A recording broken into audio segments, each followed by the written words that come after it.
Bonjour à tous, voici les tips numéros 57 et 58 avec aujourd'hui une particularité, c'est qu'ils sont presque faits en direct live puisque je vous fais cette vidéo du Noémis à Néry-les-Bains où j'étais en compagnie de Corinne tout à l'heure et en fait en parlant chiffon, en évoquant des cas, eh bien je me suis dit tiens c'était intéressant et j'avais envie de les partager avec vous.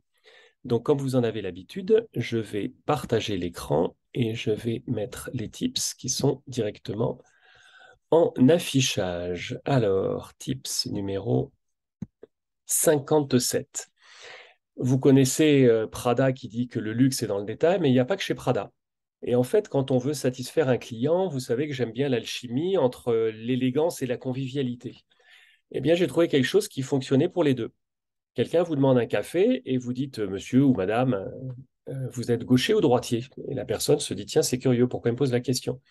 Et donc, vous montrez ostensiblement que vous mettez l'anse de la tasse du bon côté en fonction de la personne, soit elle est gauchère ou soit elle est droitière. Eh bien, parfois, on va dire, oh là là, c'est la grande classe. Donc là, on va jouer l'élégance. Parfois, en disant, oh, c'est sympa son truc, c'est rigolo. Donc là, c'est la convivialité. Et parfois, on joue sur les deux. Alors, dans ce cas-là, on a tout gagné. Voilà.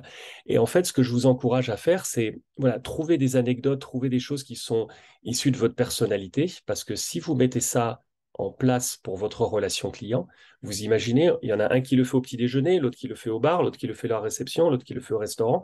Et bien, l'expérience du client, forcément, c'est pas la même. Autre tips numéro 58. Alors, on l'a tous vécu.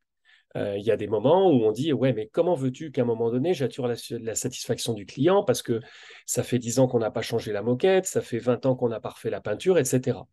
Et donc, en fait, on attend tout de l'investisseur. Mais l'investisseur, parfois, il dit, ouais, mais vous êtes bien gentil, mais à un moment donné, vous pouvez sourire, ça coûte rien et vous pouvez le faire tout de suite. Et en fait, c'est pas que je veux dire les deux ont raison, je ne vais pas vous faire le en même temps, on est d'accord. Par contre, la vérité, elle est souvent sur un côté équilibre. Bien sûr, on entretient son outil de travail, mais bien sûr, on sait aussi que avec un outil de travail normalement, correctement ou moyennement entretenu, eh bien, la façon dont nous, les hommes et les femmes qui assurons ce service, allons faire ce job, eh bien, on va aussi créer la différence. Voilà les deux tips du jour. Voilà, je vous amène à y réfléchir, à les mettre en valeur et je vous souhaite une excellente journée et à très vite pour de nouvelles aventures.